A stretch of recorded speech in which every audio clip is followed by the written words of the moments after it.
Hello and welcome to the Adrenaline All-American Game, brought to you by Adrenaline, live on the Lacrosse Network. I'm Chris Marshall, and we'll be joined shortly by Xander Ritz. But this is a real exciting night for West Coast high school lacrosse. You will see some of the finest young men from the western states show why they are going to some of the top recruiting classes across the nation.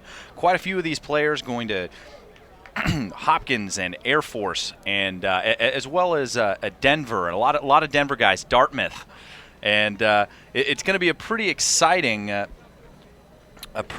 game. I know we've seen a lot of players, and we have 9 states and 1 province represented. It's Arizona, California, Colorado, Minnesota, Nevada, Oregon, Texas, Utah, Washington, and British Columbia. So definitely well represented on the North and South All-American teams. And we've had quite a few players go on to have a lot of success at the next level, especially quite a few players from a season ago. I know Sean Doyle had a fantastic year over at Cornell. And some of the players to watch today are Mike Schlosser, a midfielder going to Michigan, out of Davis, California, actually not far from my hometown in Sacramento, and is 6'1", 165, and like I said, going to Michigan. And we've had a couple impact players from this game go up. Dan Morris, the goalie, going to Maryland out of Dallas Jesuit, and Wilkins Dismuke, who's going to Hopkins. And right off the bat, the South able to get the ball going. It's another one of those things you can see them moving the ball very quickly, and we have an opportunity to see some of the players playing at the highest level at the LXM game prior to coming out here and seeing these guys play. And that one off the pipe, nice take. It's going to be Perkins bringing the ball in. Perkins draws the double, looking inside. There's the shot and a big-time save as the North team brings the ball forward. And there's White moving the ball, and again, these teams look pretty sharp. We saw them warming up as White looking to get some moves, and I saw him in the warm-ups, and he can flat out rip. It's Johnson turned back, moving the ball back up. There's White working from the top. It's Frank. Frank driving, gets his hands free, takes the shot, and buries the goal. And just like that, it's 1-0 North. Again, that's Clayton Frank at a Kingsway school. One of a few players out of that same school on his way to Marist. But definitely a lot of talent on display here today. And again, some of the other players to watch. This time on the South is Lucas Gradinger going to Maryland out of Del Mar, California, playing at Torrey Pines. Kieran Eisler, who is going to Hopkins out of Coronado, Nevada, and he had himself quite a season this season. Nearly 140 points, 99 goals, 39 assists. Really, really impressive numbers out of Eisler. And then Kyle Mumau, another one of those players that we saw out of La Costa Canyon. And we actually had the opportunity to see him in the San Diego Championship game right here live on the Lacrosse Network.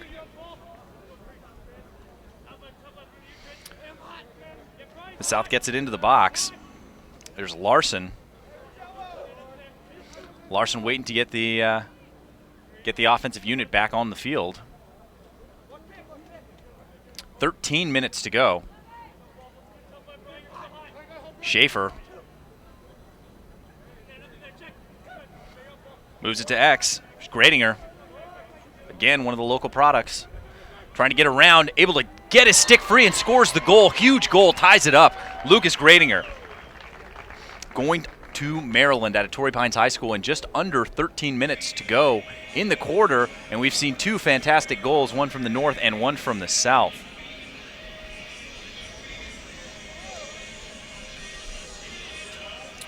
And again, Lucas Gradinger, right after we talked about him being one of the players to watch, goes out there and scores a fantastic goal, able to fight off his defender and get his hands free and score a great goal.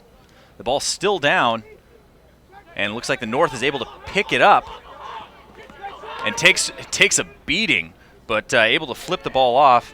There's Cole Bryan. Hollister gets in the corner. Back to Bryan.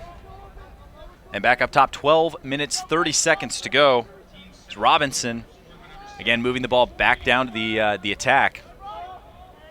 It's Gonzalez. And Dakota Hollister likes his matchup. On his way to Bellarmine. Nice stick fake. Moves it back up top to Robinson. And again, for a bunch of guys who haven't really played together, looking pretty comfortable in their offensive sets as Cole Johnson comes around the corner, but a big-time check coming from Chris Carter, able to get the ball out. And again, Carter with a big check. And the ball's still down, finally picked up, and what a goal. I don't even know how he got that off, but Wilkins, Dismuke, scores the goal, and he's on his way to Hopkins. Sorry, no goal. That one's on the outside. And what a pass. And the big-time check as the ball back down on the ground. Looks like he's probably going to get a hold there.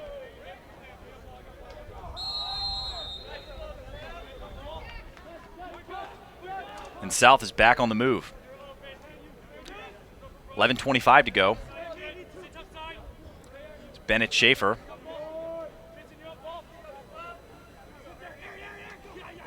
This driving from up top. You see the quick slides coming through. As Gradinger moves the ball back up top. There's a big-time rip and a shot and a huge save. It's Bear Goldstein bringing the ball up. And moves it back to Morris. And looking pretty comfortable, doing a textbook clear all the way across the field. Nice handle as Aaron Medeski is going to bring the ball in. And the big one-handed power cradle out there, getting free and loses his footing as the ball comes out.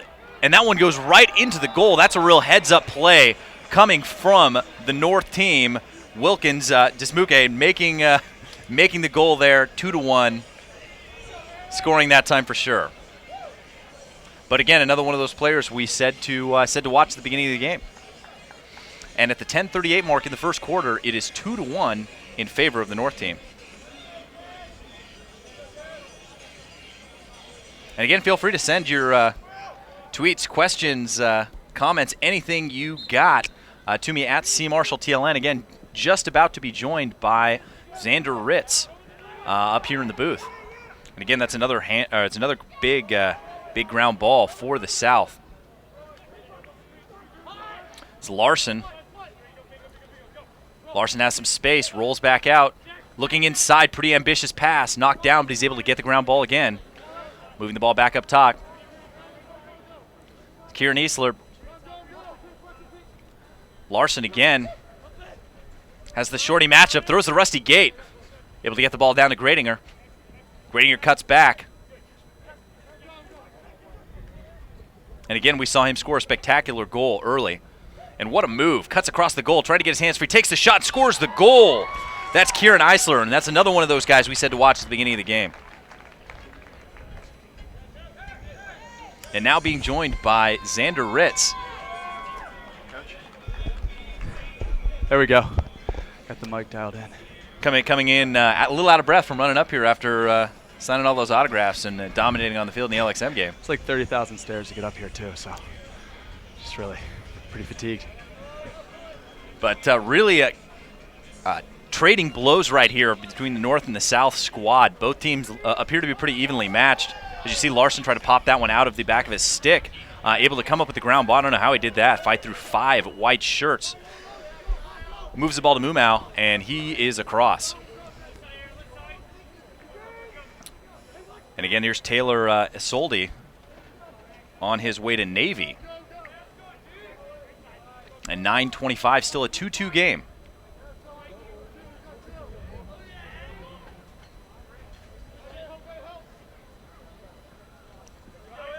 Nice roll inside, finds the triple. Moving the ball, that's a big outside rip. Nice save again by Morris. 9 minutes to go, can't quite have the handle, but going to be picked up by Brian. And Brian moves it back. And a nice cross-field pass, that one to White. White cuts across, and again, I saw him during the warm-ups. The kid has a cannon. So if the South lets him get his hands free, he will hurt them.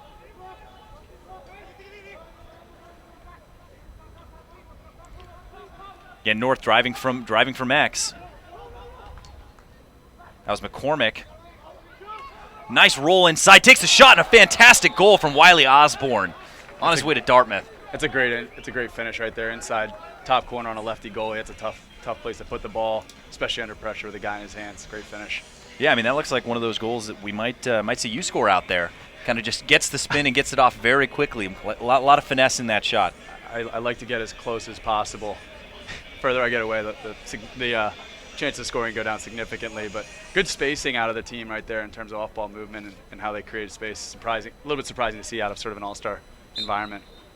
Yeah, and that's one thing that we've been talking about. These teams look pretty comfortable in their offensive sets. I mean, real crisp passing, and it's over the head kayak. What a check! That right there is a professional check. At the 8-minute mark, and again, both teams trading blows. North-South trading goal for goal. North back on top, 1-0, and it looks like the South is going to be able to keep the ball going here. I think one of the unique things about this game, and I'm sure you've alluded to it, or we will again in the future, is how familiar all these guys are with one another because they've played against each other, whether that be at recruiting events or club events, and so even though they haven't played on a field together, they know each other's games extremely well, which is a bit unique for an all-star game. And that's a big yard sale check as Shepley loses the handle there. Wow. And 7:48, North gets the ball back, and there's Morris bringing the ball up. And Morris just barely sneaks that one over as Medeski is able to get the ball. And again, that one-arm power cradle that we've seen him use already this game looks like a converted attackman out there with that big pull. It's a little of his hoops game showing right there. You get a chance to see his YouTube video for basketball. It's one of the more impressive you're going to see out of a high school lacrosse player on the hoops court. And that was almost a great handle. Ball still out. And let's see what the call is going to be. It's going to be a loose ball going against the South. Jack Beal, again, not an inch on defense for the South. And Beal takes the shot, and that one is no problem. It's a great save. Yeah, and then that's Jake Kennedy on his way to Bucknell out of Torrey Pines. Actually, one of the players I've actually had the pleasure of seeing play quite a few times. Real game breaker type player. I mean, he gets out there and plays hard and steps up to the occasion. He had a great year for them, carrying them to the championship, or at least a big part of it. And Gradinger's going to start with the ball at X. Sorry, get the ball from X. And the South goes back into their offensive set, and we've seen them. They're so talented individually, and there's another huge goal, and that one ties it up. That one coming from Nick Hernandez on his way to Washington College. That's a big pickup for Washington College. He's gonna be dynamic pretty early in his career there, I believe. Yeah, and I mean we've seen these guys again come from this game just a season ago and be really productive at the next level. I mean, we had some All-Americans and all ACC, and it's really impressive to see what was nearly kind of a non-existent recruiting area for many years turn into a real hotbed. And again, over the head check, loses his stick, and then tosses it for good measure. What a check! That one coming from Christian Gunchard on his way to Dartmouth. Dartmouth, a lot of guys here playing today. Yeah, they've made it a point to commit to recruiting West Coast kids, and it's obvious when you look at the talent on the field and how many guys they have coming to their place, and they've worked hard at it. There's Felstead, moves it to Ortlieb. And Ortlieb, a name I'm expecting to call quite a few more times in this game today. There's Cameron Asaraf cutting back, getting his hands free. And again, we talked about it, the familiarity that these players have with each other. I mean, even if it's just playing against each other. And there's a big-time rip and another goal, that one coming from Kieran Eisler, his second. And the South has their first lead of the game. Yeah, no surprise there. Kieran Eisler's been hitting that shot since he was in 8th grade, and it's partly why Hopkins picked him up early in his career, and he's a guy that's undersized and a perfect example for lacrosse fans and young kids to watch and look at, because he is arguably the best player on the field every time he steps out there in high school lacrosse, and he doesn't stand 6'2", 195, and he's still as effective as anybody.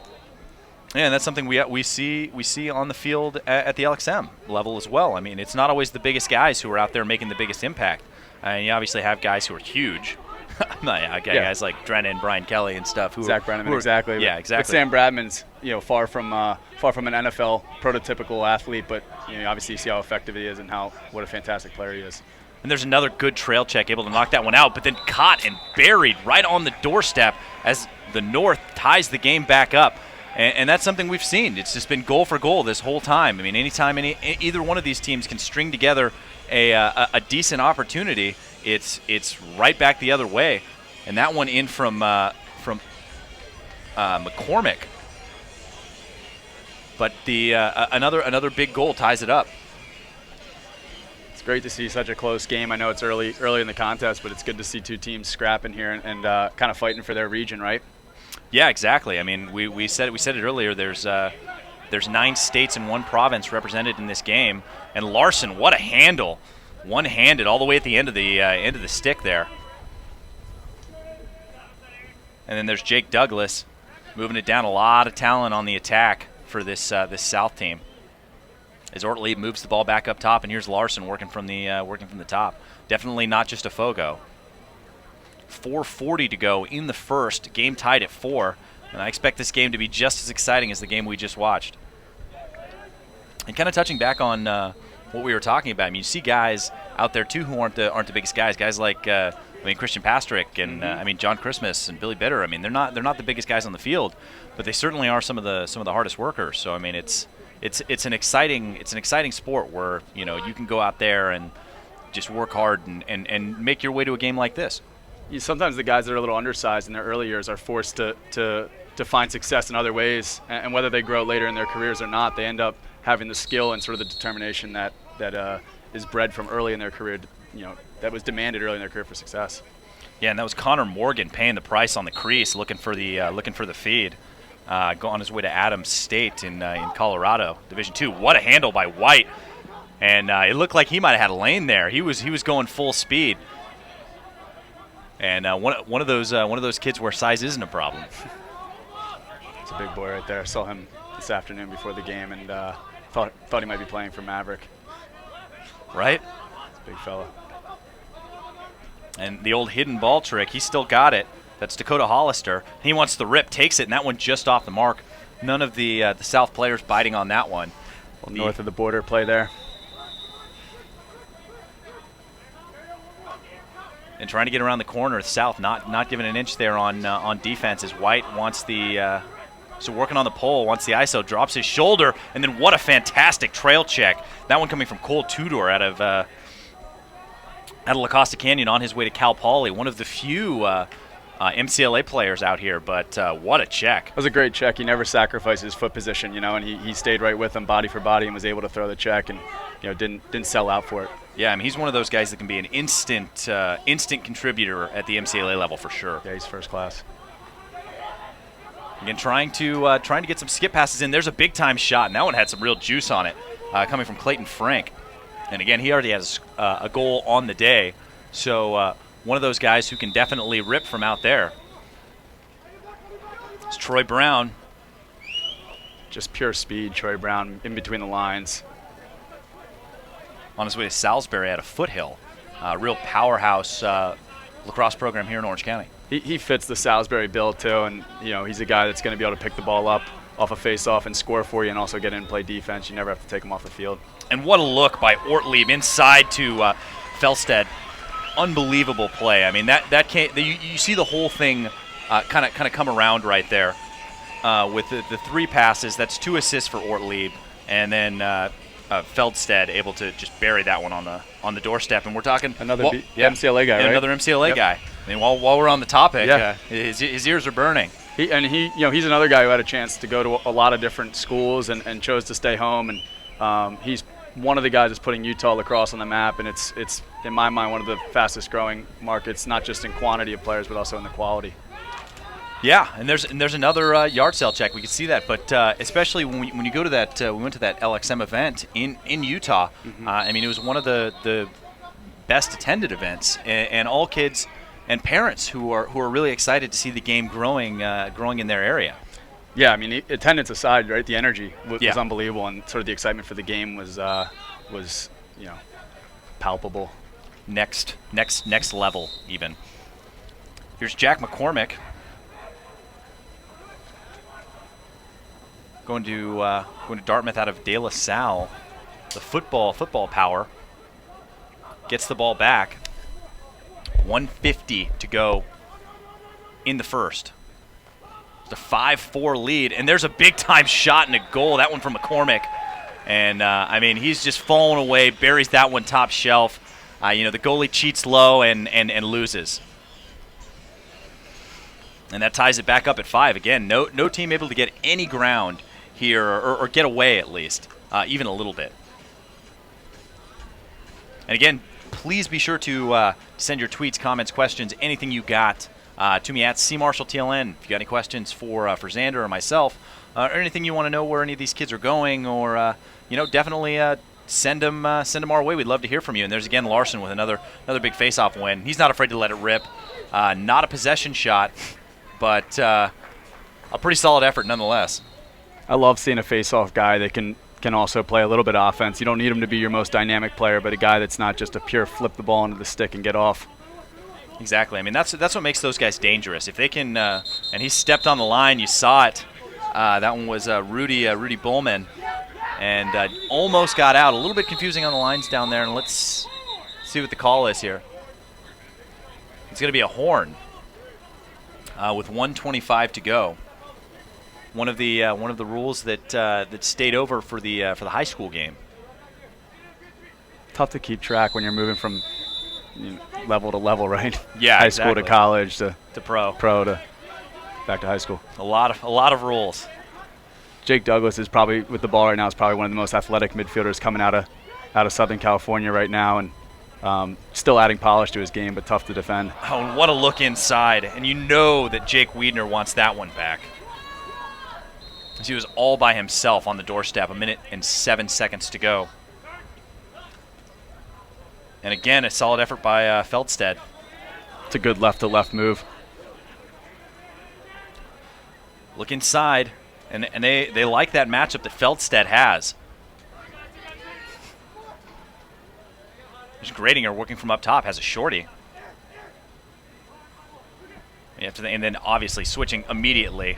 And almost able to get the dive shot in. I think they're going to get him for in the crease, and the ball's going to go back the north way with a 5-5 game with 43 seconds to go.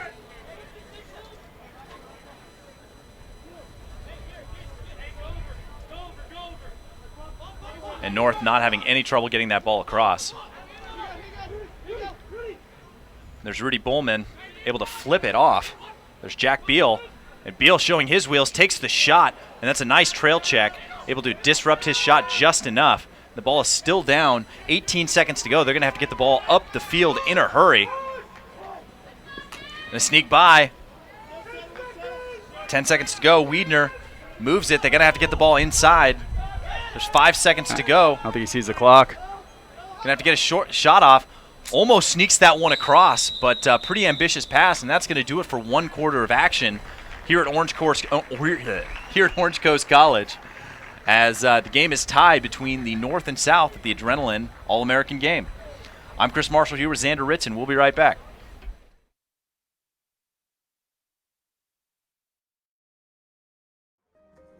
Adrenaline is a gift. It's nature's ransom for killing it. It's a pure rush you can't find in a bottle or pill. It's passion boiled down to its most potent form. It creates moments of clarity when you realize your superhuman potential. It makes you want to do your best because you finally understand what your best is. And once you know that, feel that, you'll never be the same.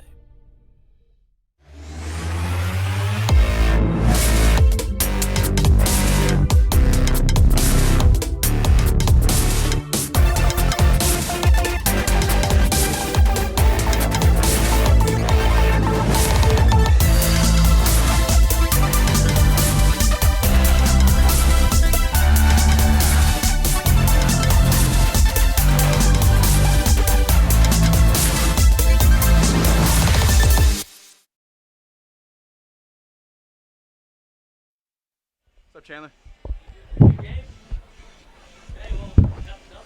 Win's a win. And welcome back to the Adrenaline All-American Game brought to you by Adrenaline. I'm Chris Marshall, joined by Xander Ritz, and we have had one exciting quarter of action in the books right now, tied at 5. And the South is wasting no time getting right back into their offense. Larson gets it, moves it quickly, but too much for Ortlieb as the ball moves back to the north, and that's quite a stick handle. Ball coming over from Rudy Bullman. Again, having himself a pretty good game. This Brian Wegner takes the shot from outside. Again, those are pretty hard to judge. Almost hits that kid in the corner off the pipe of the far goal. You want to analyze the game as a regular game, and then you remember that this is sort of a one-off summer celebration of these kids' careers. So Rudy taking that shot from 18 out wide wouldn't excite his college coach, but you kind of look past it tonight. Yeah, and that's another big. That's one thing we've seen. I mean, that's Ginchard again with the takeaway check, and he's another one of those Hamilton Pollard kids. Yeah, he's a product of the Hamilton Pollard system. A lot of stick activity. Nice finish. What a finish! That's Taylor Isolde, the attackman on his way to Navy. Just drops that shoulder a little bit, buries it up top. I mean, that's textbook. He's a physical player, and he's the kind of guy that can not only finish inside and be play the finesse game, but is also physically a specimen and can dodge and create offense for himself. So Navy's got a good one in Isolde. Yeah, and we've got a question for you, actually, about where Jake Douglas is going. That's a good question. I think the roster here says he's going to Air Force, I believe, but I'm not sure. I've spoken with Jake a couple times, and it sounds like he's still finalizing that decision right now. But yeah, Air Force Fantastic would be lucky to have him. Real athletic kid. For sure. He's a dynamic midfielder. And again, this is the South taking only their second lead of the game. North has been all over them as well. This is an opportunity for them to extend their lead to 2, which would be the largest. What a move by Gradinger. Takes the rip, and a huge save by Morris. Talking to Coach Tillman about Lucas Gradinger, that's exactly what they're looking for at Maryland next year out of him, and I think he has a chance to make an impact early if he can create offense like that. Certainly what they missed a little bit in the playoffs this year, and he's a good opportunity to play there early.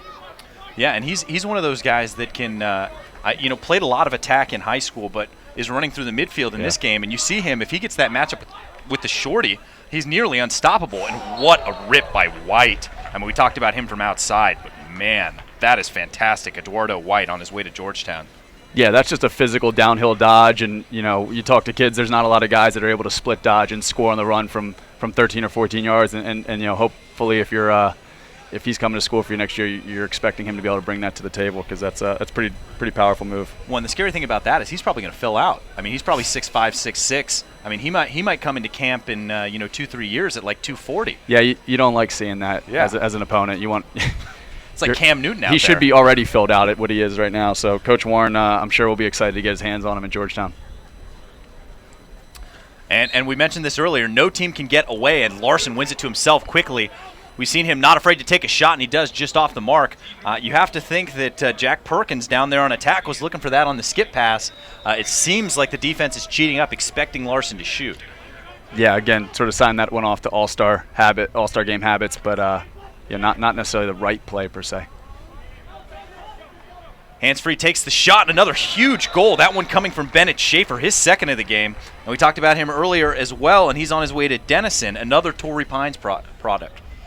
Yeah, Torrey obviously, made their statement this spring in terms of the type of talent that they've cultivated, and Coach Zizzy's put together a great roster of kids, and Bennett's been I probably think a little bit overshadowed by some of the talent on his team over the years, and I tend to think Denison's got a really good player coming next year and a guy that can contribute early on.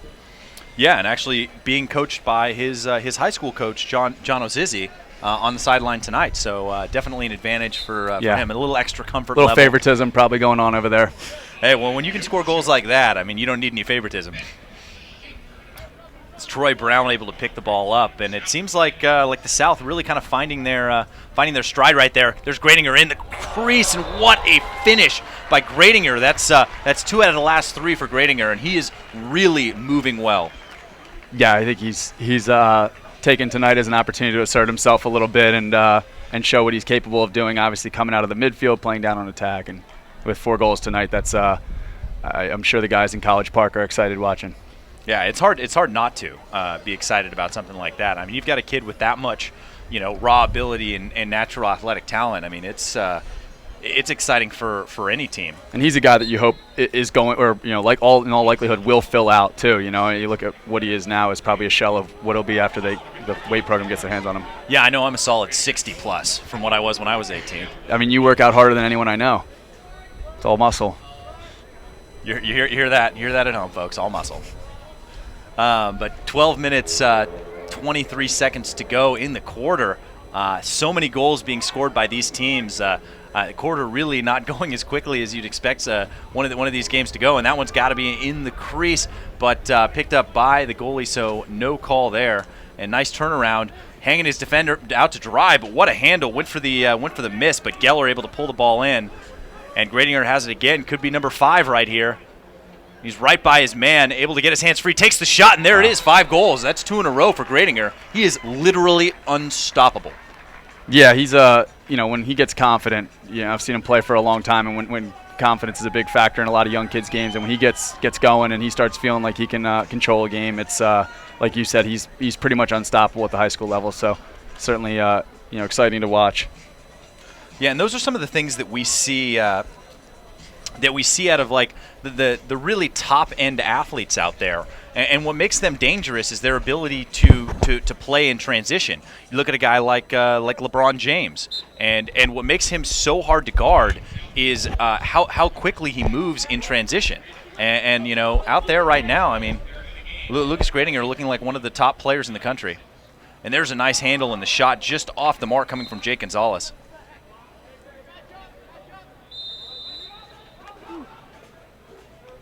And there are definitely some kids.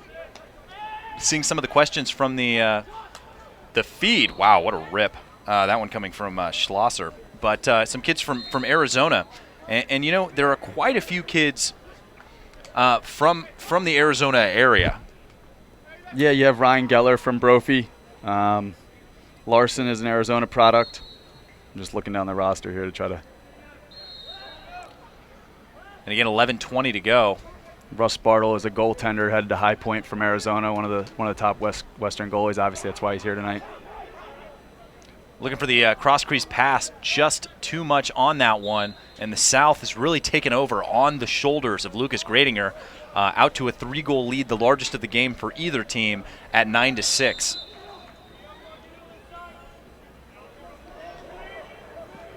And then another question coming in from Brennan. It's a big save. That one coming from Morris, who is another one of those players we talked about. And there's Gradinger doing it on the ride as well. Gets the check in there, but able to keep the ball in his stick. That's Garrett Vandevan. Vandevan has the shorty on his way to Duke out of Dallas Jesuit. It's a matchup working from X. There's Dismuke trying to get his hands free, fighting through the double. Gets to White. White moves it down low. Nice looking cross, and there's the shot and a huge save. What a save. And they're back on the break. And another big check. That one able to knock the ball out of his stick as Garrett Vandevan picks it up. But what a save. I mean, you can't say enough about Jake Kennedy in the goal right now. I mean, on the doorstep, nice fake. But unable to get the ball in, and might have spoken a little too soon as Dismuke buries that goal.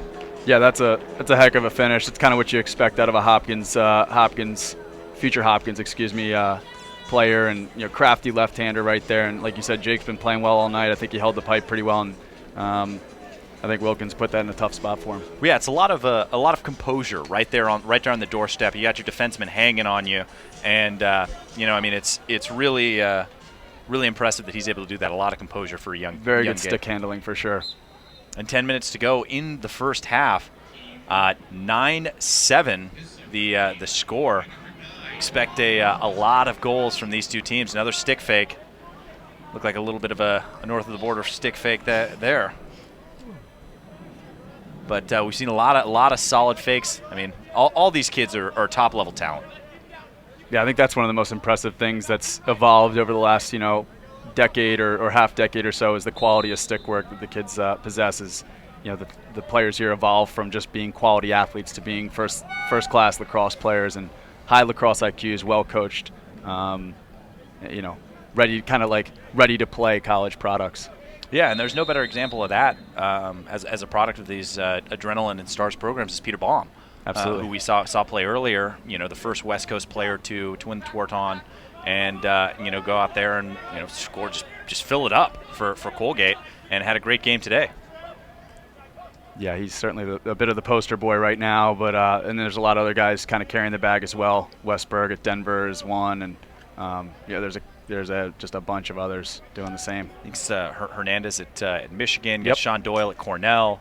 I mean, guys who are really, really good players and impact players right away. Absolutely. There's an Indian pickup with a pole. Man, I'm constantly impressed by what Medeski's doing out there, just athletically. Stuff that's difficult for anyone to do. The ultimate recruiting cliche is that, when you talk about a kid being a good basketball player, obviously a lot of skill sets transfer over to lacrosse field, but it is impressive to see his highlight reel. He plays above the rim, he's athletic, he can play defense, and it all kind of translates to what he's doing on the field and some of his non-traditional play. Yeah, and there's another player that we actually saw a lot of this past season, the past 2 seasons, is a kid named Cooper Piquel out of Foothill, who was an All-American basketball player and was an immediate impact player at Arizona State. Another one of those virtual varsity MCLA programs. Yeah, definitely. And more takeaway checks. I mean, as impressive as the offensive players have been, it seems like just about every trip down the field, and what a handle! There's the shot, and another big save by Morris. But it seems like every trip down the field, somebody is throwing a takeaway check, and it's not just a junk check. I mean, it's a well placed poke or an over the head check or a good trail check, and it's impressive that these guys are playing fundamentally well and being able to throw those checks against other players who have such good sticks.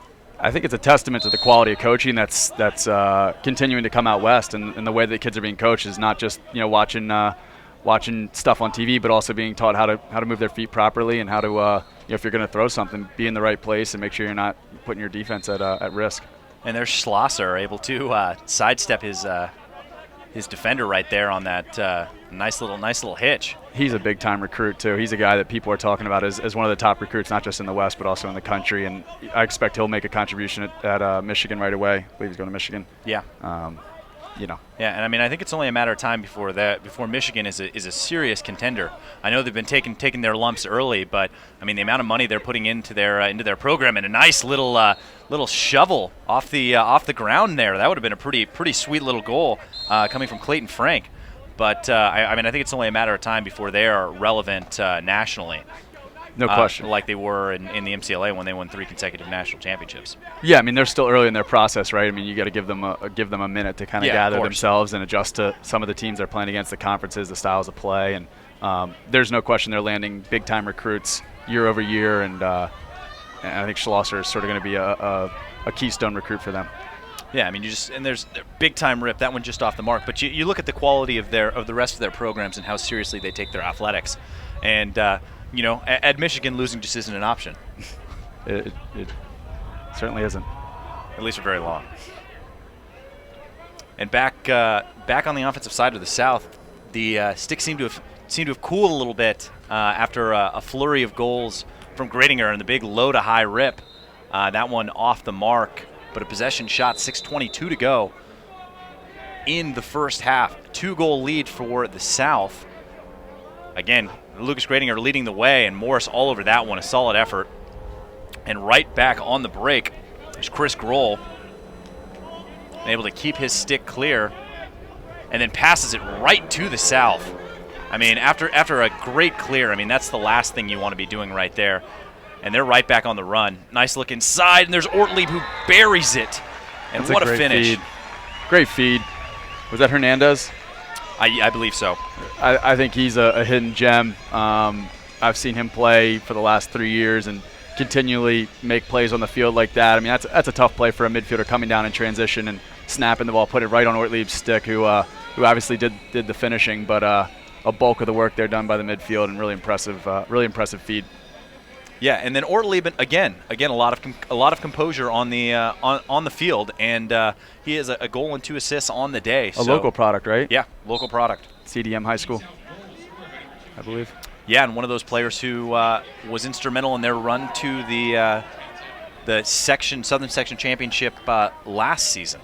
Absolutely. I know I had the opportunity to see him score some pretty good goals, and I think we had a highlight goal of him from the playoffs this year from like I don't know, like midfield. I mean, it was crazy. Oh, I did see that. Yeah, I mean, it's just ripping the top corner from like 35. And there's White again, has the shorty, throws the fake, and looking inside, can't quite handle it is Brian, but a nice look from White. You can see, he's got that no look pass dialed in, and that one just makes it over as Christian Ginchard brings it in. Throws the stick fake, cuts through 2 defenders, throws a BTB just off the mark, but what a stick! And you can see them trying to fire that one over the field. You didn't get the feeling Ginchard was going to give that up. No way. He was going for net. Again, another one of those, part of the Hamilton Pollard coaching tree, and you'd have to think that Hamilton would probably take that too. Not afraid to get in the score sheet. And coming across, this is Toby Brown, looking to get his hands free. 4:30 to go in the half. Back up to Larson. Again, Larson been very good at the faceoff X and on the offensive side of the ball. It's Brown. A lot of movement up top. Brown going to take the shot just off the mark, but possession shot for the South. 4:17 to go. Still a 3-goal lead for the South team. He's a speedster, and that's his game right there, is to get some time and room and create separation with his feet and let his hands free. There's Eisler, cuts across, takes the rip, and what a shot! Buries it top shelf. And that was stick side on Morris. You obviously keep hearing the same names: Eisler, Gradinger. Kieran's been doing that stuff, like I said, since he was a middle schooler, and it's just so fundamentally sound. He makes that hard right-to-right dodge, creates space, and doesn't take 5 seconds to release the ball. It's hands back, high to high, and just first-class play out of an elite high school lacrosse player. Yeah, and you can see a few hats flying on the other side of the field, as that one was that was 3 for Eisler. But I mean, it's kind of pick your poison for the South right now. I mean, they've got guys who can flat out fill it up. And with how well Larson's been playing at the faceoff X, it's tough to think that if the North can't get something going quickly, that this isn't going to turn into a little bit of a blowout. And that one picked up by Feldstedt.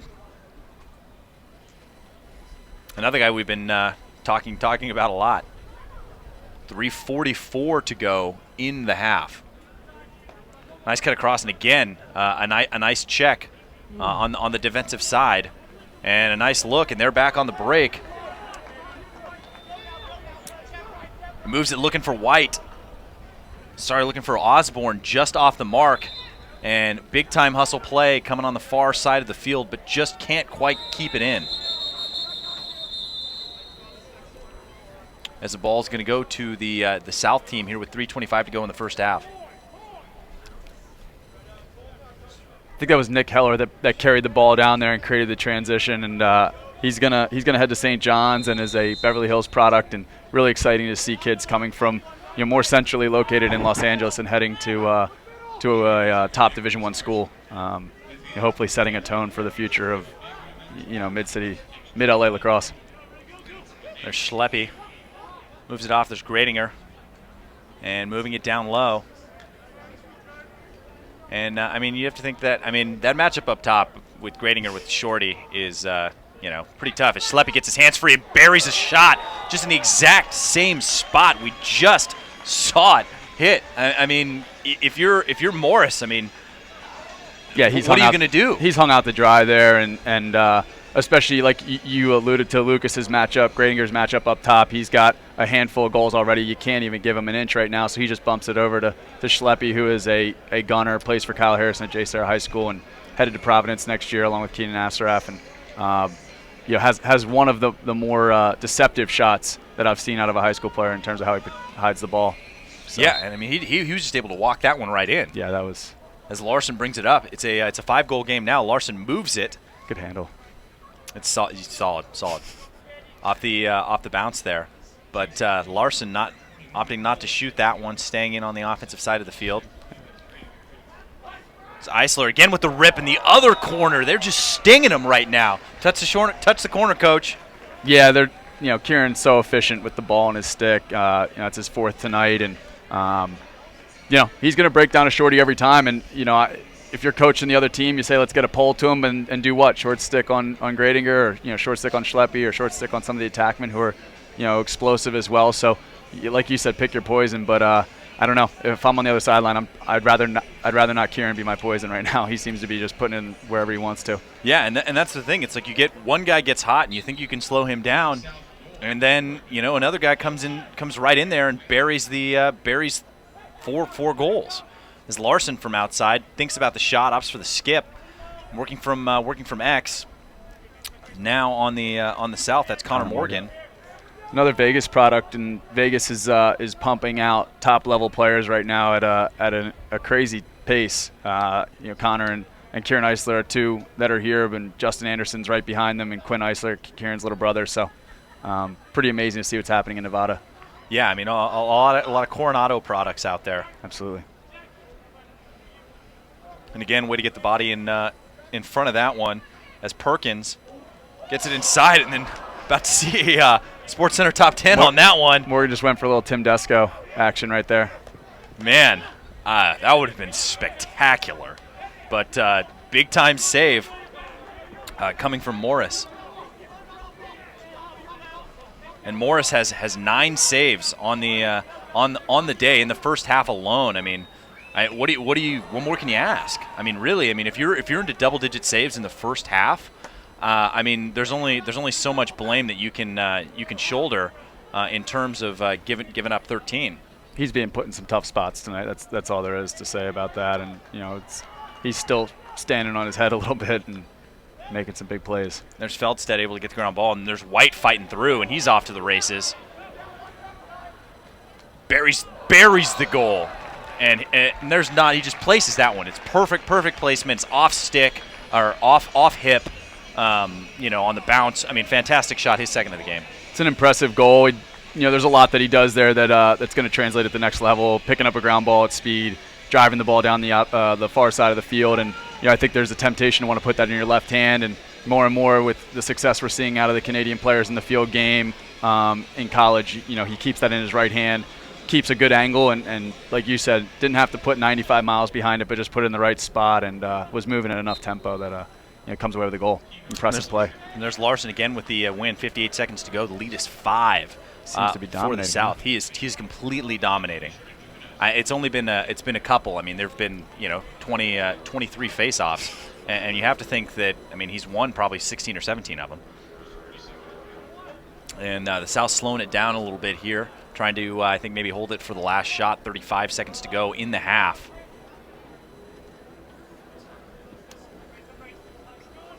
And that's Isolde. Moves it back to Larson.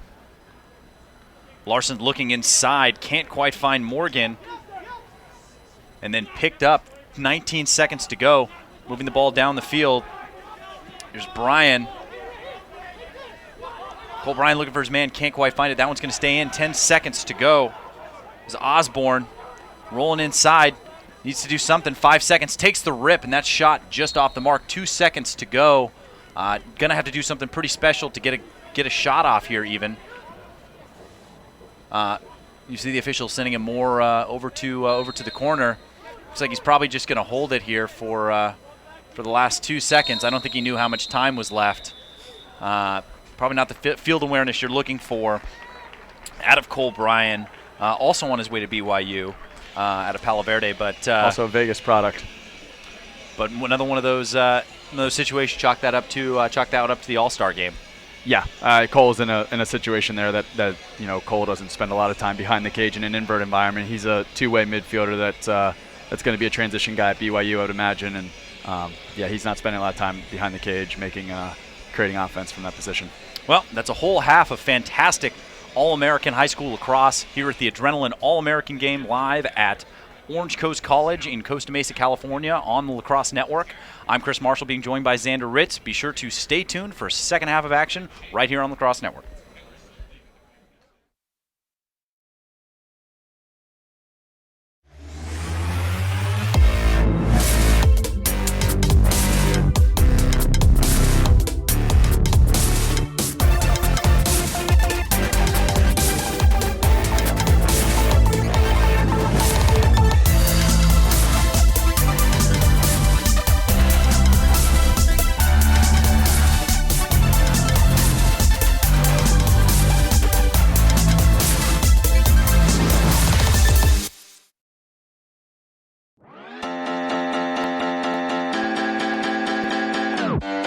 Adrenaline it's really everything for me when it comes to lacrosse.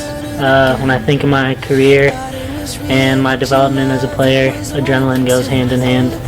I mean, it was just crazy thinking the other day about how far I've come to finally have reached my goal playing Division I, and just thinking about where I would be if these guys hadn't come out to the West Coast and started the STARS program and built it up to what it is now. Who knows where lacrosse would be on the West Coast at this point. I certainly wouldn't have been awarded all the amazing opportunities that they've been able to provide for me.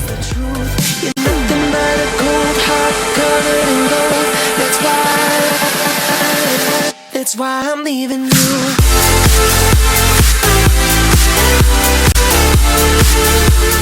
You know, it's kind of crazy to think that I started out as a fifth grader playing with RC, and throughout the whole STARS program, it's kind of a surreal experience to kind of cap it off with this Adrenaline All-American game. I remember looking at that list and just seeing all the kids and like just to be even recognized.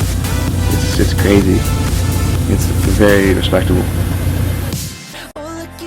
You know, in years past we've seen the Adrenaline gear and we've all been really envious of it and have hoped and worked hard to get to this level, and I'm looking forward to playing in front of thousands of people and having the game be streamed online to show the country that the West Coast has some of the best players, and it's just a great opportunity and I'm honored to be able to be a part of that.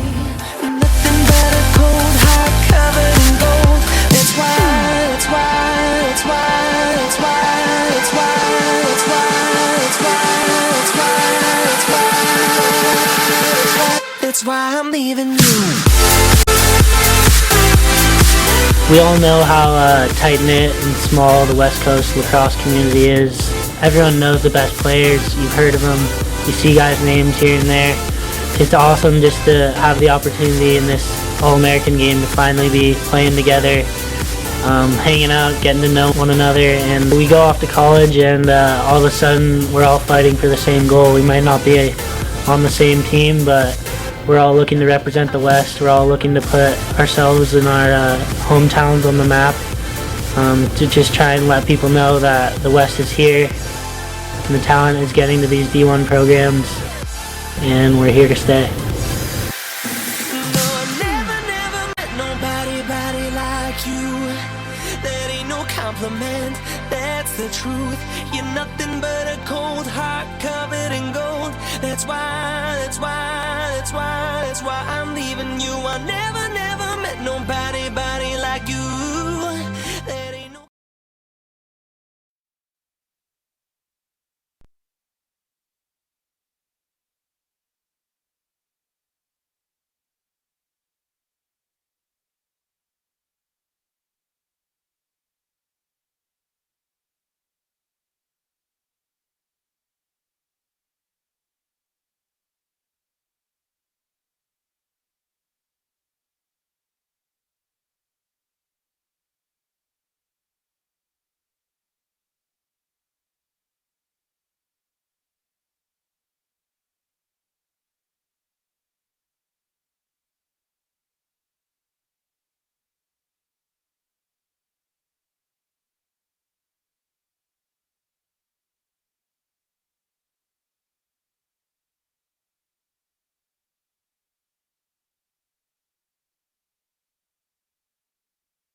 And welcome back to the Adrenaline All-American game brought to you by Adrenaline. I'm Chris Marshall, joined by Xander Ritz, and you're watching the Lacrosse Network.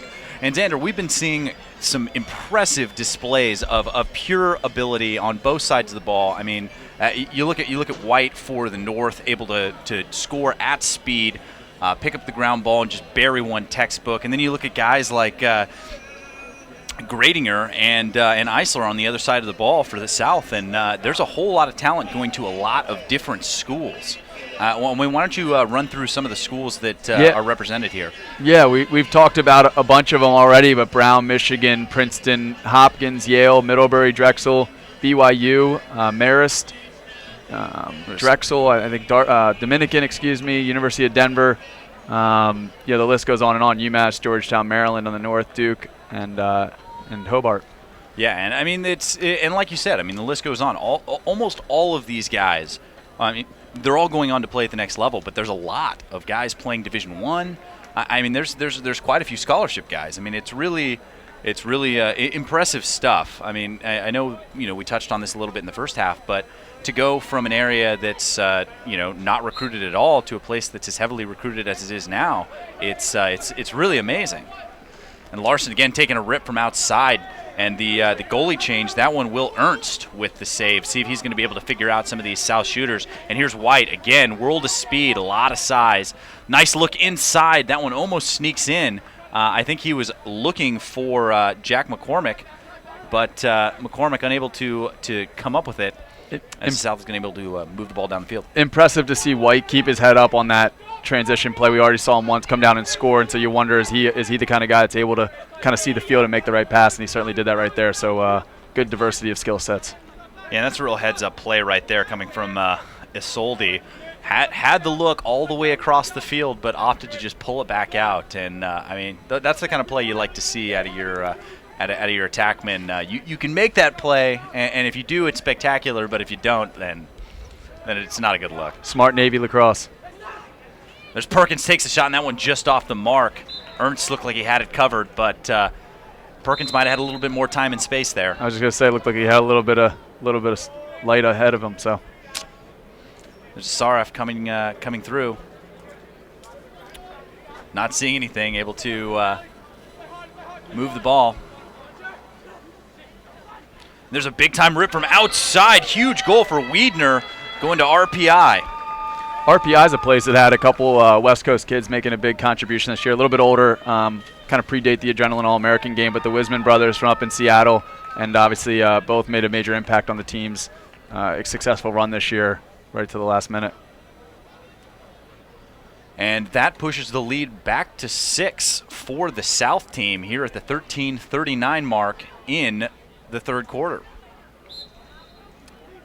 And another win for Larson, who has just been owning the face-off X. It's really playing a factor right now in this game, the face-off piece. And looking for Perkins, who can't quite pick it up. And that looks like Morgan coming through, able to pick up that ground ball. Moving the ball back up to Isolde. And the South looking really, really comfortable. There's a big-time rip from outside. And that one almost sneaks over the top. But big-time save by Will Ernst on his way to Middlebury. A little bit of a late hit there, fortunate not to get the flag. As Wiley Osborne trying to get some space for himself, opts to pull it back out. 13 minutes to go in the third. Been really impressed with the goalie's stick handling. Sort of should go without saying at this level, but you can't say enough about guys making a save and then getting it out of their stick quickly to guys in transition and creating a high-level, fast-tempo type of lacrosse, which I know will translate well at the next level for all of them. Yeah, and that's something that we actually talked about a lot during the LXM Pro game, is how good the sticks are of both Rodriguez and Russell. I mean, they're just, great stick handlers, and it makes a big difference. Yeah, being a goalie, stopping the ball is a piece of your job, right? Yeah. And there's Douglas with the rip, backed up by Gradinger. 12:30 to go in the third. Still a 6-goal lead for the South. And just a reminder to visit MaverickLacrosse.com. Check out some of their stuff. I mean, I know that all the players are wearing some of those really awesome Rome gloves. I know the last 2 years I've been really impressed with the custom work that they've done with the stars and everything. And I've actually seen some of the players out there training for Team USA wearing them. So it's pretty cool stuff. They do an awesome job with the gear for this game. They do an awesome job with the gear, period. But for this game specifically, the designs and the special attention that they pay to these kids is really, I think, appreciated by all the guys on the field. And there's again Aaron Medeski coming through. I don't know how he did that, but throws the BTB. I mean, with the swim move, the one-arm swim with the pole, pretty flashy. I'm not sure he's going to be doing a whole lot of that once he gets to UMass. Hopefully not.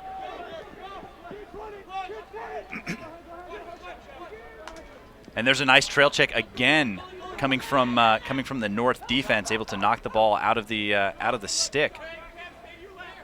There's Wiley Osborne, has a head of steam, able to get his hands free, takes the shot, and that one eaten up. That's a fantastic save. And again, you don't let the score kind of get in the way of how you see these guys playing. I mean, if you can go out there and get 10 saves and a half and you're still giving up 10 goals, you're fine because you're doing your job. It's you're putting yourself in kind of a tough spot from your defense. And there's a big shot from outside, picked up right back inside, gets the handle, takes the shot, and scores the goal. That's Taylor Isolde on his way to Navy again. We've been calling his number a lot here in the second half, and able to keep his composure and get that ball and bury it in the goal. That's another example of Isolde, displaying sort of the finesse portion of his game, which I think for people who have watched him play for a long time, the physicality and the toughness has always been there, and now seeing him evolve into a finesse player is really exciting. Yeah, and we're going to go into this Adrenaline gear giveaway, another giveaway for this game.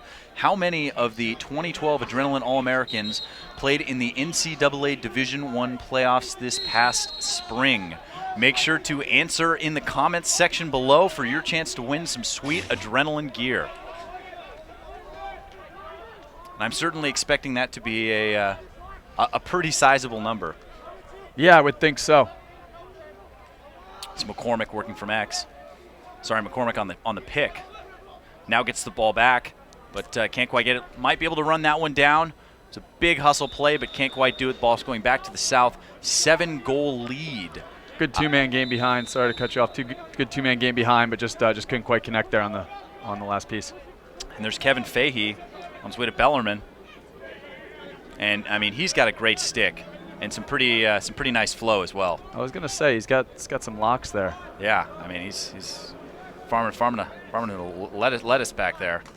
Coronado kids like to grow it out. I was thinking I might do that. Yeah, grow my hair out. It's definitely a look to go for. Bring back the 70s. It started here. You heard it here first. We got 10 minutes to go in the third quarter as the North Wing brings the ball up. Again, Turf Gremlins out there. Nice handle, keeping that still in a stick. That's Aaron. That's Michael Schlosser. There's a shot from outside, pretty ambitious from there. But the North team has got to go back to the game that they were playing at the beginning of the first quarter. Get in there, get in tight, get some off-ball cuts. Really take advantage of their matchups here. I mean, they have all the firepower in the world to score these goals as White fights his way inside, takes the shot, and even fighting through the defense, had a stick in between his body and his arm, able to get quite a bit on that shot. Really impressive, real strong kid. Let's look across. Ball still down. You see these checks coming through, and I mean, really solid checks. And there's another ground ball picked up and then put in, and what a goal! How did he bury that one? Able to pick it up. Indian pickup and flip it in. I mean, that's a fantastic goal coming from Dismuke, his third of the game. I mean, what more can you say about that one? Yeah, I mean, a kid going to Hopkins with a great stick is no surprise. And you think about he and Kieran Eisler being on the field together as part of that class. I'm sure Coach Petromal is excited, and it's top end players going to. They don't get anything less, right? Right.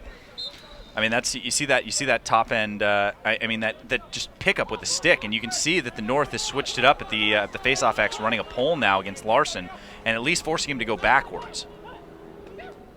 His hands free, and then big time shot, and then Ernst again with another save. Ernst really playing well so far in this half, only giving up one goal so far. but a little bit of an errant pass as the ball goes back on the offensive side as Nick Hernandez brings it in. That's a huge save to get this team going. I'll be interested to see if that's a bit of a catalyst, because stopping Kieran Eisler from 9 yards point blank is hopefully a confidence booster. No easy task. I know you've seen him on the gun already, and he's no joke. Yeah, he's a 3-figure guy. The ball down, it's finally picked up, and then Ernst able to get it back. Moving the ball up, finds White. And I'd like to see the North push the issue a little bit here. I mean, there's 8 minutes to go, and there's still plenty of time, but they've got a little momentum in their corner right now. Coming off the spectacular goal and the big save by Ernst. So this is an opportunity for them to take some of this momentum back away from the South. And there's another goal right there. That's 2 in a row. That's a huge goal by Schlosser, and he's so fast. Yeah. As you were commenting on the North needing to get it going, I thought maybe it might come on the shoulders of Mike Schlosser, and that's exactly what happened right there. And I expect them to keep getting the ball to him. You can see even from up here in the booth, he's a big physical presence, a lot of speed. Very talented skill-wise. I know he works with Chris Rotelli up in San Francisco, and I'm not surprised to see him taking control right now. Hopefully, he continues to do so. And there's again switching back to Cole Bryan, and just a reminder to visit skills.com. That's skills with a Z.com. A nice look inside. Looked like Ernst had it covered, but just off the frame, as the South is going to keep possession. 7:45 to go. But the North with a lot of momentum right now. And when you've got the kind of offensive talent that both of these teams have, or talent all over the field, that no lead is safe. I think it's an adjustment for all these guys to come out and play on this team after kind of being the guy with the ball on their stick all spring, and come out and notice that there's a lot of guys who've had the ball on their stick all spring. So certainly an adjustment there. It'll be interesting to see how this plays out. And there's a nice pickup, that one by Feldstedt, and then moving the ball back up top. Here's Larson. Larson back to Feldstedt. Nice handle. Feldstedt looking to drive. Nice skip. Just off the mark, and the ball's going back to the North. Been able to erase 2 goals from the 7-goal deficit that they saw just a few minutes ago, and the North has the ball back. And we've seen Medeski has been just a clearing machine. Interesting to see if they go to him here. And he's got some space to work with. Obviously not afraid to bring it across. Back into that one-arm power cradle. And, I mean, he's got a lot of speed. Loses the ball, kicks it out. That's a real heads-up play. He's going to probably get playing without his stick. He seems committed to get one tonight. Yeah. I'd say he's got a real solid commitment to at least getting one on the frame. I mean, he threw that behind-the-back shot on his last trip up. Doing a really good job of getting the ball across. And that one off the pipe. What a shot, low to high. Is that Morgan? And that's a very close call, as Medeski looked from here at least like he got there first, as Jake Wiedner's going to bring the ball in. Morgan with a really nice hitch there to create space for himself, and then obviously hit the ball off the pipe. But I know he and Eisler work out a lot together and train together, so not surprised to see his stick coming along the way it has. Well, and you see these guys. I mean, you mentioned it earlier. I mean, these are triple-digit guys on the shot. I mean, I don't want to take one of those. Nope. No interest. So I mean, it's when you see the hitch coming. I mean, some of those guys, they get a crow hop in there, and they can really get some juice behind the ball. And again, the North going back on offense. 6 minutes to go in the third. There's Dakota Hollister, loses the handle. Ball still down. Picked up by the South. Ball down again, and the South is out to the races. He's got a world of speed, bringing the ball straight down the middle. There's a big outside rip, and Ernst got a piece of that one. And he's really been standing on his head here in this third quarter. He's been impressive. I'm sure Middlebury's excited to have him, and he'll be put to the test in the NESCAC. It's clearly one of the top conferences in the country.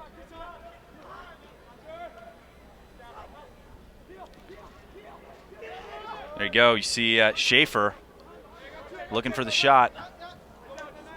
There's Ortlieb back inside, and that's a shot just off the mark, low to high, coming from Feldstedt. Love to see him bring that high to low from there. Not to put the coach's hat on here during an All-Star game, but put that thing away. Another big shot, and that one just off the mark. Seems like the South not having any trouble getting shots, having a little trouble keeping them on the cage. Not to take anything away from the way Ernst has been playing. Ernst has been playing great, but definitely not the same accuracy we saw from them in the first half. I mean, they flat out couldn't miss. His plays definitely made the cage a little smaller for them, and they're trying to find some finer spots, which makes it more difficult, obviously. And there's a great play from Robinson to get the ball to Hollister, and then Hollister throws it away. I mean, those are the kind of unforced errors you can't have if you're the North team now, down 5 goals with only 5 minutes to go in the third quarter against a team as powerful offensively as the South team. Yeah, when you're losing faceoffs, a turnover is just amplified in terms of the importance. When you can win at the X and maybe you give up a goal, but you're going to get it back. And in this case, the North, that's just not the case. And the ball's down, but hanging tough defensively are the North players. There's a nice handle able to keep that one in front of him. That one coming from Van de Van. It's a great name. It's a great name. Yeah, he and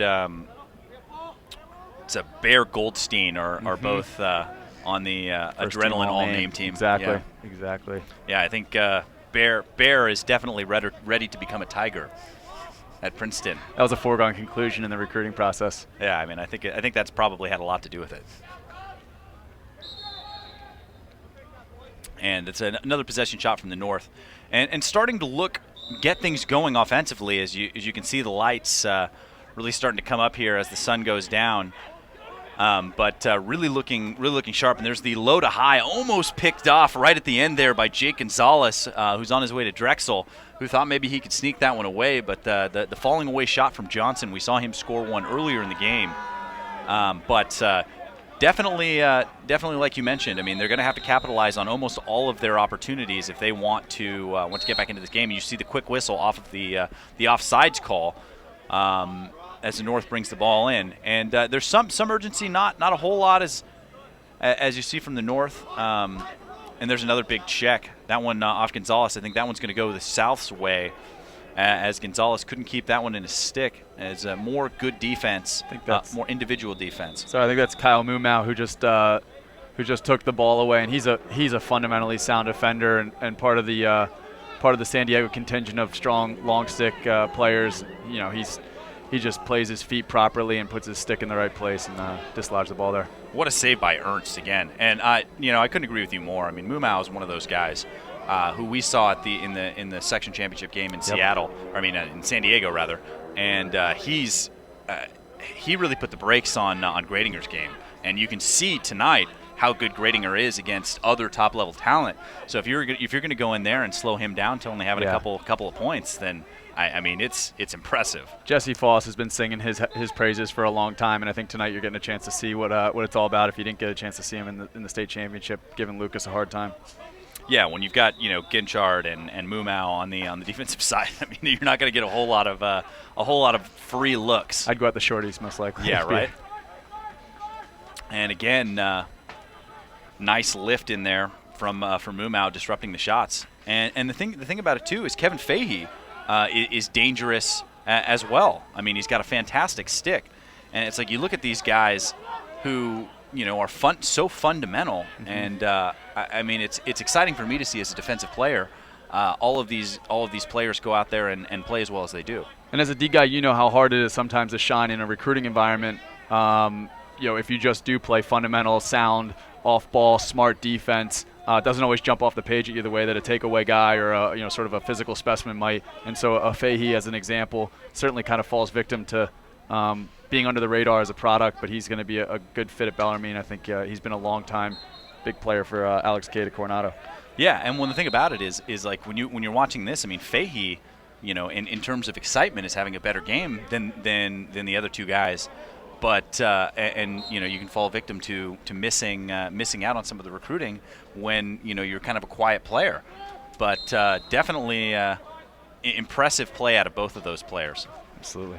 And another trail check, that one coming from Aaron Medeski, and he's going to get called for the push after the fact. But defense on display.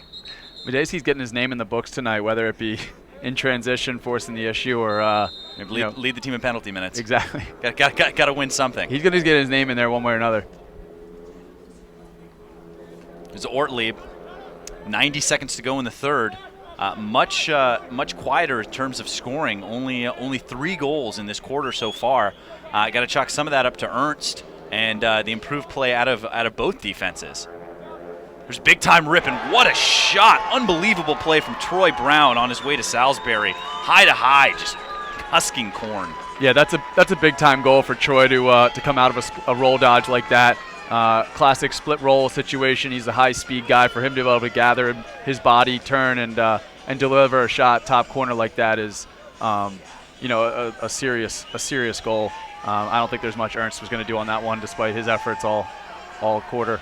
Yeah, I mean, you get in there like 8 yards out, and it's just a part of his spin. Yeah. I mean, it's so hard to judge when that's coming out and where it's going. And Larson wins another faceoff, but the North able to get the ground ball, and something that they haven't been doing all game. So big faceoff win for the North. Down 6 goals, still 57 seconds to go. Still some time to get a little bit of this momentum back in their corner. And this is one of those games where you can get up 4 or 5 goals and definitely not have a lead safe. And there's Fahey, nice stick, able to knock that ball out. Can't keep it out, but able to get that ball inside. Is picked up by Russell Bartle, the goalie on his way to High Point. And Bartle's an Arizona guy that we failed to mention earlier, and kind of comes from the Pierce Bassett school of goaltending, who similar build, similar frame, and hopefully has similar type of career as Pierce had at Hopkins. Also an Adrenaline West Coast Stars guy. And there's Mumau, almost on the short end of kind of an unfortunate bounce there. That one hits Bartle in the chest, but off of the deflection, and able to get in front of that one. And we see the Gilman all the way down the field from Ernst, and Fahey just eats it right up. And that's going to be the end of the quarter. Yeah, impressive clock awareness from the goalie there. But that's the end of 3 here at the Adrenaline All-American game. We've seen a little bit of the defense turning the screws. Only 4 goals scored in that quarter. Really impressive play on both ends of the field. Make sure to stay tuned for the 4th quarter of action. I'm Chris Marshall here with Xander Ritz, and you're watching Lacrosse Network. Adrenaline is a gift. It's nature's ransom for killing it. It's a pure rush you can't find in a bottle or pill.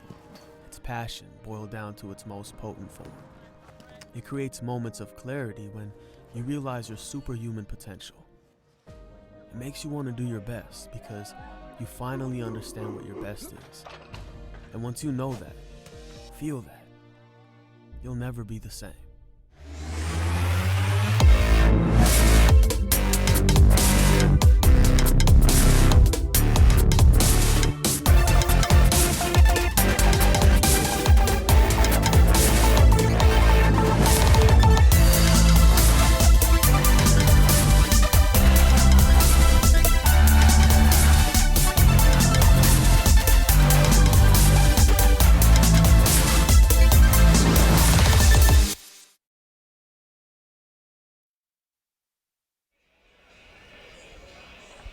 And welcome back to the Adrenaline All-American game. I'm Chris Marshall, joined by Xander Ritz. You're watching the Lacrosse Network, and after 3 quarters of action, it is 16-10 in favor of the South team, who has really been dominating at the faceoff X. And there's a big-time rip from outside coming from Cole Tudor. And one thing that I noticed pre-game coming through the gates is how sweet these helmets are. And they're Cascade helmets. You can check them out, cascadehelmets.com. And they've got those matte black CPXRs. Really, really good looking setup. Yeah, I had a chance to wear one this week for and this afternoon in the LXM game. Obviously, the All-American helmets are awesome, and the design elements are just super cool. And but beyond that, the quality of the product. We talk a lot about the trust that people have in the Cascade product, and the fact that whether you be pro or high school All-American or collegiate players in the Final Four, Cascade hands you a product, you put it on, you go play, and you don't think twice about what the quality, and this helmet's no different. Yeah, and that's one of those things that's so important. You see all of the press that and Morgan, what a shot, and even better save by Ernst. But that's one of the things that's kind of overshadowing some of the things that's happening in football and some of the other full contact sports that you just don't hear about in lacrosse. And that's testament to what they do with their helmets and the technology and stuff. And it's exciting that they're putting out a really top-notch product. And that one just off the back of the cage. Here, 13:30 to go in the game. Still a 6-goal lead. South really looking sharp. It's Gradinger, man, right by his man. Able to get his hands free. Takes the shot, and that one just off the mark. Barely getting a stick on the trail there.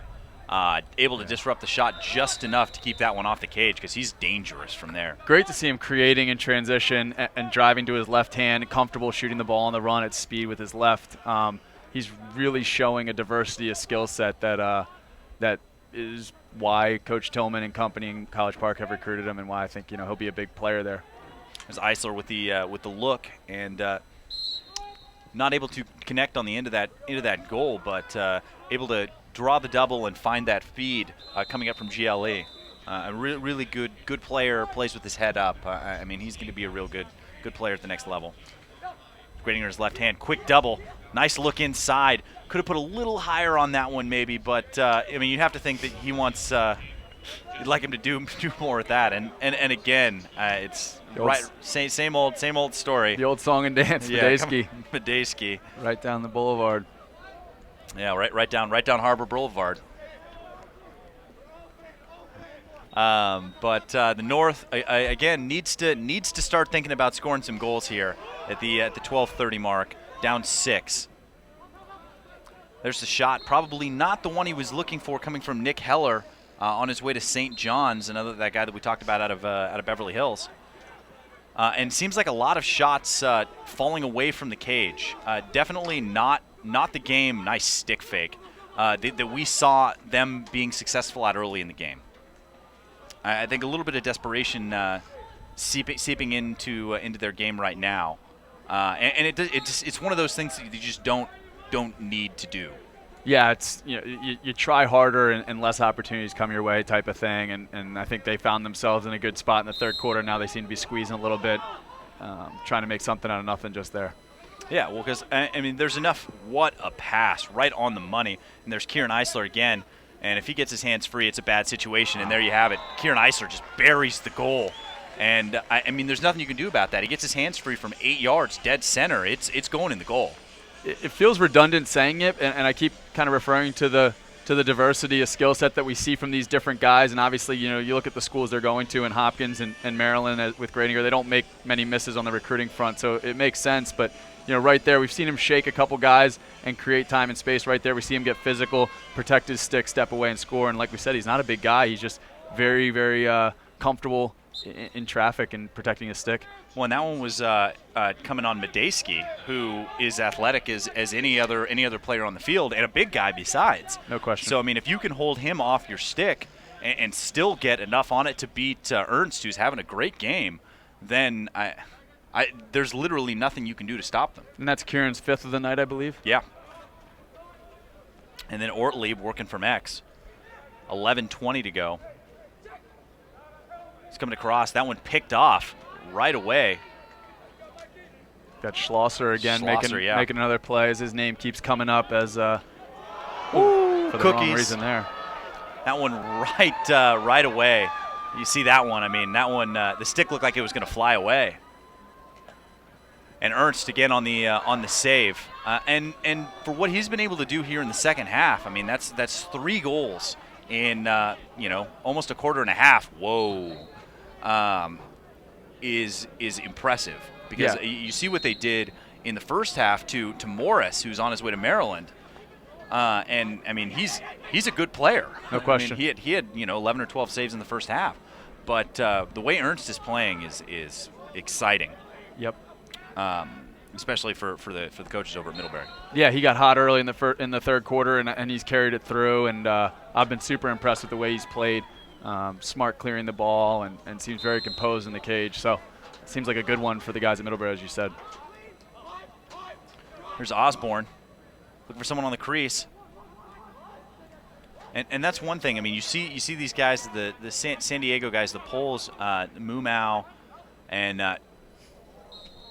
then Fahey and Gunchard. I mean, they know each other, from playing against each other and playing with each other in some of the travel squads.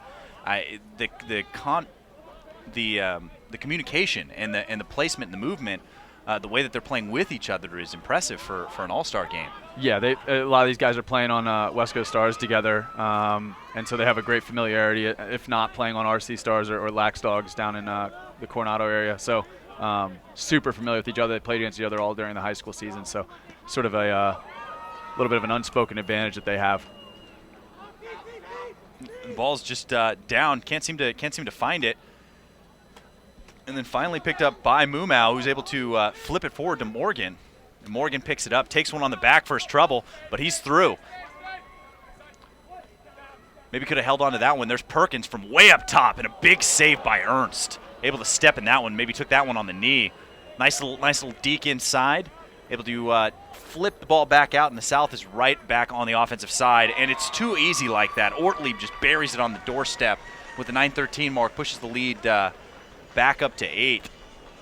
Yeah, a CDM kid who's obviously going to be really skilled, well coached, GW Mix's program, and made no mistake with that one. Found himself open on the crease and was efficient putting away. Not too much business with the faking. Just found his spot and put it there. Well, yeah, and you see these kids with that kind of composure already. It's impressive. I mean, the level of coaching that they're getting at the high school and the youth level in this area is really starting to show. It is absolutely the difference maker, and seeing more and more coaches coming out from college programs, whether that be already out west or from the east, and making a contribution on the coaching. And there's Sarif getting his hands free, but not able to connect on the end of the pass. 8:58 to go in the game. 8-goal lead for the South. Just about thinking they probably have this one buttoned up. But the North can go on a run here. We've seen, right at the beginning of that second quarter. I mean, saw Gradinger go on a run, score, three goals in a matter of 90 seconds. So it's not something that's out of the realm of the possibility, especially with Wilkins Dismuke with the ball in his stick right now. I mean, he's a big body. He's tough. He's got a good stick and a real rip.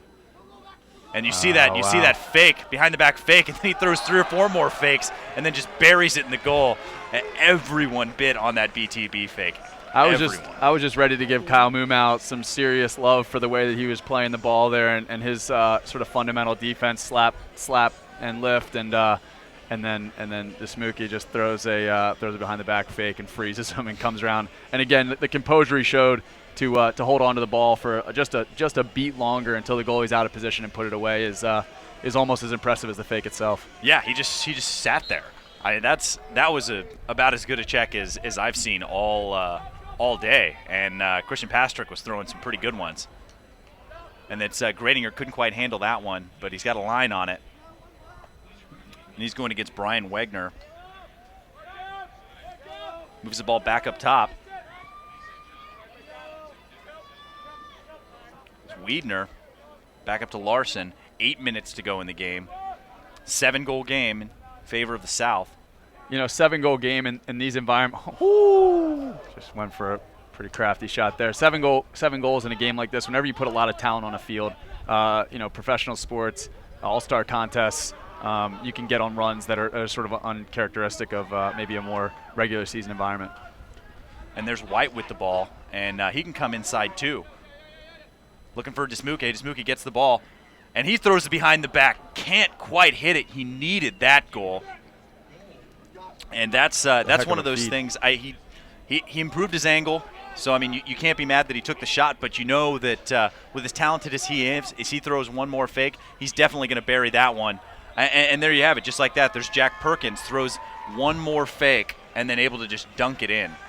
Jack's a big body, and we, anybody who watches San Diego high school lacrosse has seen him, just improve over his 4-year career to the point where he's, I think he's just using that frame really intelligently now, and we just saw that with him posting up on the crease, like a center in basketball, creating space and putting the ball away. And I think he's going to get to Bellarmine and make a contribution, be a real player for them.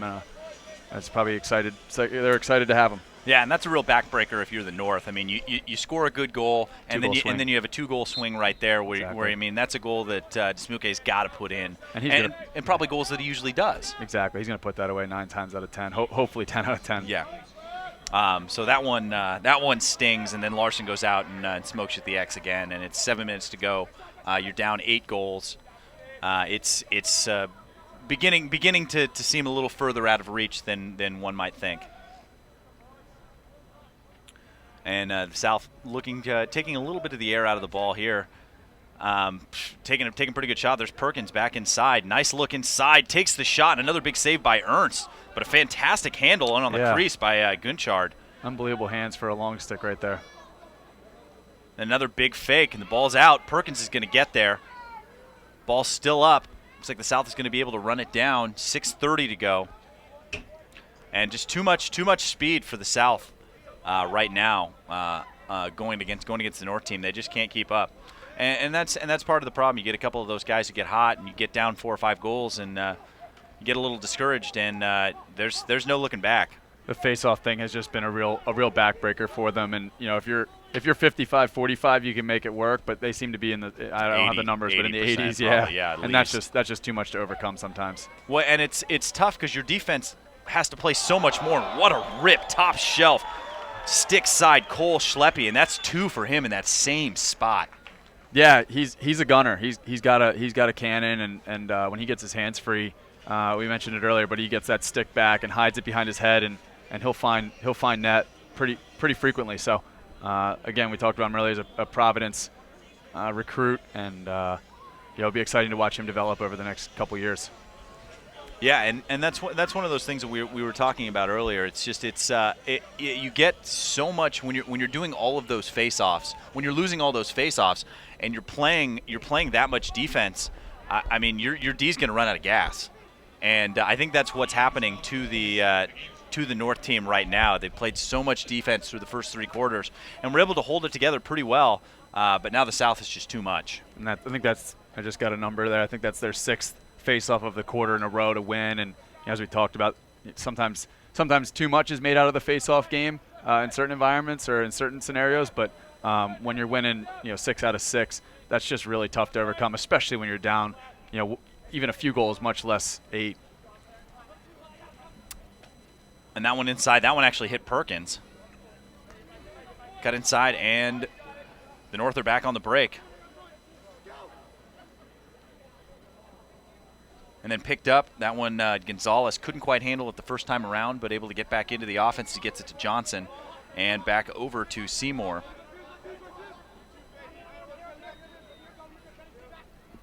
And they're so tight defensively. It's really tough to get any traction because they're making them shoot from outside. I think there's a lot of confidence in what Bartle does in cage with this group, and a lot of familiarity. And so, when the defense gets confident, as you saw with maybe a Russell this afternoon from our squad, you can really afford to pinch in and make it even tougher for the offense to penetrate. Yeah, I mean, because they're just letting them have 12 yarders right now, and they're trying to force it inside. I mean, they should just try their luck from 10 or 12 yards. I mean, they got guys who can shoot. No question, yeah. And I mean, I think they're trying to get a little too close. There's a big time rip off the inside pipe, and that was dialed in. That's a big time rip. Yeah, you're seeing a lot of fundamentally sound play out here. I mean, for all the kind of showboating that goes on with an all-star game, you're seeing a lot of guys that are doing stuff the right way. That's a strong overhand release from Schlosser right there. Puts it off the pipe, but a lot of that from Eisler and Gradinger and company. It's Robinson looking inside. That one almost snuck through and would have been a wide open shot on the doorstep, but Fahey able to eat it up. 4 minutes to go in the game. And that one picked off, throws it away. Nice look inside. Johnson probably could have done a little better with that. Takes the shot and then picked up, and then another shot, another huge save. That one a kick save. That is a big time save, and you can see him hopping around a little bit, but what a save. And I mean, you can't say enough. I mean, you're talking about the confidence that the defense has in Bartle, and you can see why. And then right there, what a shot! That one coming across from Jake Gonzalez, able to reach his stick out there and just bury that one one-handed. That's a really great shot. Yeah, unbelievable stick work right there around the crease, and very, very strong body control to drive goal line extended, and then be able to create a little bit of separation, be able to get his hands free, and kind of create a kind of over the top sidewinder type of finish. Well, the Sam Bradman style. I was going to say the Sam Bradman special. There's probably a few people that take exception to me giving Sam exclusive rights to that, but he certainly showcased a lot of it tonight. There's a face-off win for the North as they rock down and get a shot off quickly, and I think that's what they need to do is just fire off it. Good to see them win a face-off in this period. Able to keep the ball in his stick. Comes around the corner, just misses. And that one coming out of Andrew Seymour's stick on his way to Michigan, another Michigan player. Yeah, another guy with a lot of talent going to Michigan and will be part of the Michigan's run over the next 5 years. And then I'd like to see Jake Gonzalez take one more step before he shoots that. It seemed like he had some space, take a step towards the middle of the field and really let it rip. As White comes from the outside, takes the shot, and another possession shot. And I like the way the game is going right now for the North. I mean, they're getting serious about their shooting. They've got some real cannons up top, and they need to start taking advantage of the fact that the defense is just slumping in. They really have upped the ante on the shooting, but you can tell that the defense is funneling him into these spots where they know Russell Bartle is going to be comfortable taking a shot from a guy 16 yards on the run outside the alley. So kind of goes both ways. They need to find a way to get to the middle of the field and get some shots at better angles. And you can see the help defense is really good too as they get Eduardo White to move the ball. And I mean, he's a guy who can definitely create his own shot. And there's Ryan Geller able to pick the ball up there on his way to Marquette out of Brophy, another one of those Arizona players. Yeah, Marquette's another program like Michigan who I expect will just continue to get better and better as they've obviously made a serious commitment to lacrosse, and like you mentioned, another athletic department that doesn't take winning lightly. Yeah, and I was really impressed with the play of High Point this season as well, who have quite a few players out here, and so I mean there's a lot of exciting stuff that's happening at the Division I level. A lot of schools. I'm excited to see what Richmond can do, and some of the schools, Boston, who are going to be bringing programs back. I'm kind of hoping we'll see some West Coast Division I lacrosse at least at the men's level. It'd be exciting, and obviously everybody in the sport's hoping for it. And I think seeing a High Point, sort of a smaller school make a commitment to lacrosse, that not only they're going to have a program, but they're going to go out and hunt and make sure they have a top-notch coach like Coach Torpy and his staff. Is all we need to keep the thing going in the right direction. And there's grading error. He'll hit those like 200 out of 100. I mean, seriously, he flat out will not miss from there. I mean, that's fantastic, fundamental, unselfish play, making the extra pass, and you get grading error all by himself on the doorstep. It really, really nice to see that in an all-star game, especially. Absolutely. Good to see the unselfish play, and like you said, even in an all-star game, nice to see guys being sharing the ball, and Lucas didn't need to add to his goal tally tonight, but why not at this point? Exactly. Gets him to 20, and that's it's always nice to get to 20. So ball's down. Another face-off win. I think the North are 1 for the half right now, which is it's so tough to get out there and do something like that. You see Ginchard pick the ball up off the wing. I expect he'll do a fair amount of wing play in college, and that's really where he seems to excel is picking the ball up off the ground. He does it again right now, and making good decisions with it. Yeah, and then and how well he can play with both hands as well. I mean, there's a lot of defensemen out there that don't play nearly as well with both hands. There's a nice look inside. There's Johnson. Johnson can't quite handle it. He's thinking about going to goal before the ball gets there, but picks the ball up, has a good opportunity, and scores the goal, makes up for it. But that's a real athletic play towards the cage and able to put it in a spot where the goalie's not. Yeah, tough play right there. Obviously, sort of resilient, right, to drop the ball and then pick it back up and make a play and score. Caught the South team substituting, which again in a non-all-star environment, your coach would be throwing his hat on the ground. But given the circumstances, just part of the course of action here. And I think and Johnson's going up to Army as a Pacific Northwest product, so expect him to do well there. And 52 seconds to go as Larson wins another face-off to himself. And I mean, if you're going, like you said, I mean, 50, 55, 45 or something, then you give yourself a chance to win. But, I mean, they were 19 for 20 in the second half, maybe. It's really hard to win a game when you're getting dominated like that at the face-off X. Yeah, we saw what a big role face-offs can play during the NCAA playoffs this year, right, with Duke. And there's been a lot said about how sometimes too much is made out of the face-off game. But I think at times it can be overwhelming. Yeah, and there's as it Johnson has been tonight. getting another one, and it definitely has been overwhelming tonight for the North team. I mean, because there's no shortage of talent, but they just haven't been able to get it going. And that one, another one off the pipe. They've also hit a lot of pipes, and that's going to do it here for the game as the South comes away with the victory, 20-13, and a really fantastic display of talent at the high school level for these All-Americans. And you see the South and the North go out there and get their goalies. Ernst had himself quite a ball game in the second half. Gave them a chance to win, only giving up 6 goals.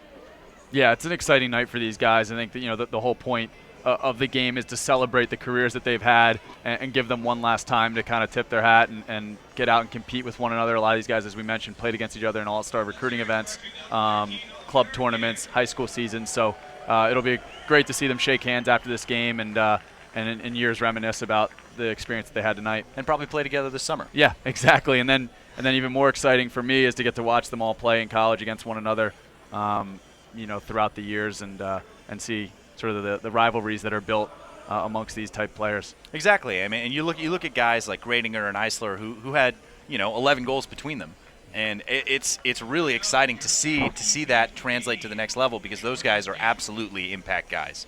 Absolutely, and you see that they'll be a part of sort of the storied Hopkins Maryland rivalry that'll continue through the Big Ten in the next couple years, and that'll certainly be one that we'll all follow closely. Again, well, special thanks to everyone who had their hand in helping us out with this broadcast, especially Ted and TVX Video on the camera down there. Does it as well as anyone in the business. Samir on the old ones and twos, along with Colin and Julian.